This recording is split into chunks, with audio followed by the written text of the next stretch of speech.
Hello everyone, welcome to Madhumita's delight. ছবিটা দেখে নিশ্চয়ই মুখে জল চলে আসছে। আজ শেয়ার করব এমনই একটা মাউথ ওয়াটারিং স্ন্যাক্স, আর খুবই ইউনিক একটা স্ন্যাক্স। সিঙ্গারা, পকোড়া এগুলো ছেড়ে এটাই আপনার খেতে ইচ্ছা করবে আর বারবার বানাতে ইচ্ছা করবে। তাহলে আর দেরি কিসের, চলুন শুরু করা যাক।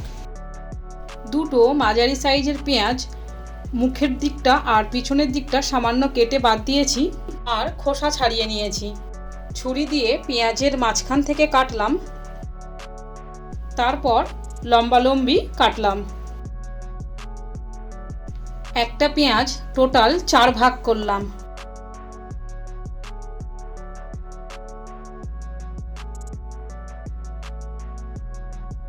পেঁয়াজগুলো এইবার একটা একটা করে খুলে নেব, ঠিক এমনভাবে। সব পেঁয়াজের লেয়ারগুলো ছাড়িয়ে নিয়েছি। ছোট পার্টগুলো সরিয়ে রেখেছি, পরে কোনো তরকারিতে ব্যবহার করে নেব। এরপর 3টে মাঝারি সাইজের আলু সেদ্ধ করে খোসা ছাড়িয়ে নিয়েছি। আলুগুলো হাত দিয়ে ভেঙে নেব।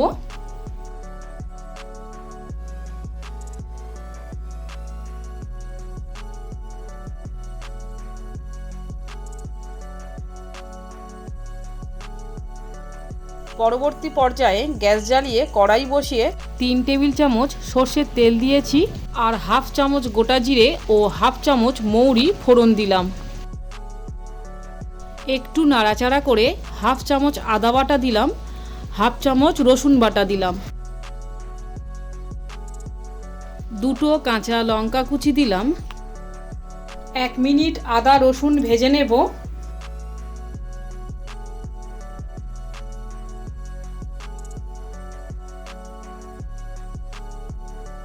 এক মিনিট ভেজে নেওয়ার পর একটা ছোট সাইজের টমেটো মিহি করে কোচানো দেব। 2-3 মিনিট পুরো মশলাটা ভালো করে কষাবো।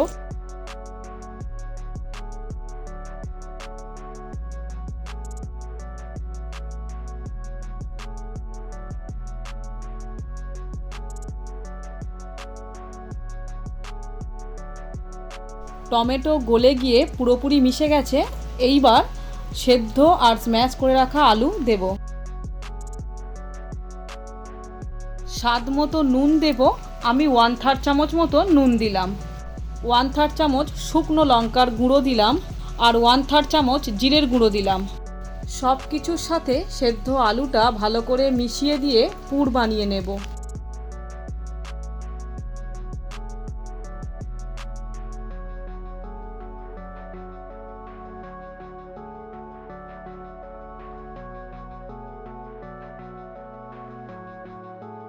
সব শেষে হাফ চামচ চাট মশলা দেব।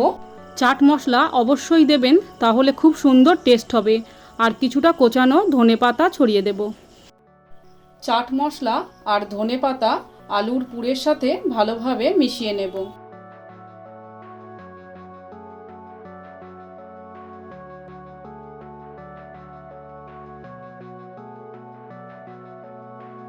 আলুটা একটু টেস্ট করে দেখে নেব নুন ঝাল সব কিছু ঠিক আছে কিনা। আলুর পুরটা সম্পূর্ণভাবে তৈরি হয়ে গেছে। গ্যাস অফ করে দিয়ে ঠান্ডা হতে দেব। এরপর ব্যাটার বানানোর জন্য একটা পাত্রে 150 গ্রাম বেসন নিয়েছি। স্বাদ মতো নুন দেব। আমি 1/4 চামচ দিলাম। 1/4 চামচ হলুদ দিলাম আর 1/4 চামচ কাশ্মীরি গুঁড়ো লঙ্কা দিলাম। চামচ দিয়ে ভালো করে মিশিয়ে দেব।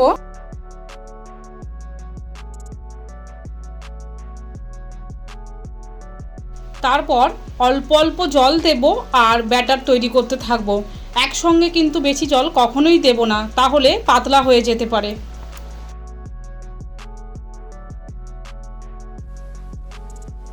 ব্যাটারটা একটু ঘনই হবে।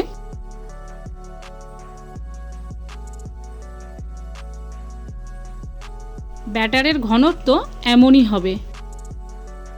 পরবর্তী স্টেপে আলুর পুরটা ঠান্ডা করে একটা পাত্রে ঢেলে নিয়েছি। তার থেকে কিছুটা করে অংশ নেব আর হাত দিয়ে গোল করে নেব।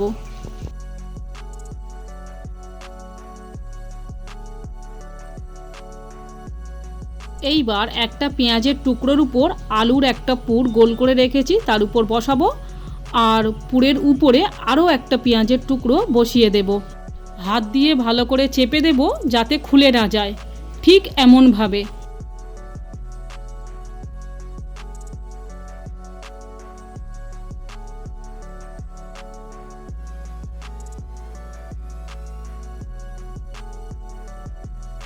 যদি কোনো পেঁয়াজের টুকরো সাইজে একটু ছোট হয়, আলুর পুরটা একটু বেশি ফাঁকা থাকে, তাহলে সাইডে আরও একটা ছোট পেঁয়াজের টুকরো নিয়ে চেপে দেওয়া যেতে পারে।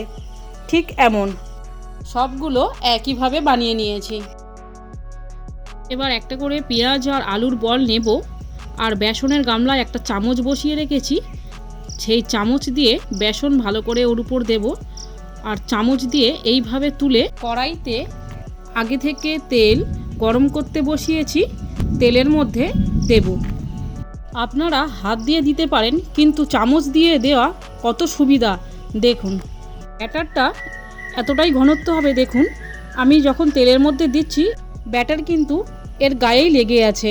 তাই আপনাদেরও কিন্তু খেয়াল রাখতে হবে যে ব্যাটার যেন খুব বেশি পাতলা না হয়, যাতে স্ন্যাক্সের গায়ে থেকে কোটিংটা খুলে যায়।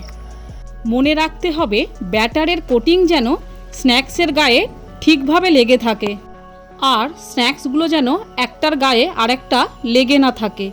গ্যাস ফ্লেম মিডিয়ামে রেখে ঝাঁঝরি দিয়ে উল্টে পাল্টে লাল করে ভেজে নেব।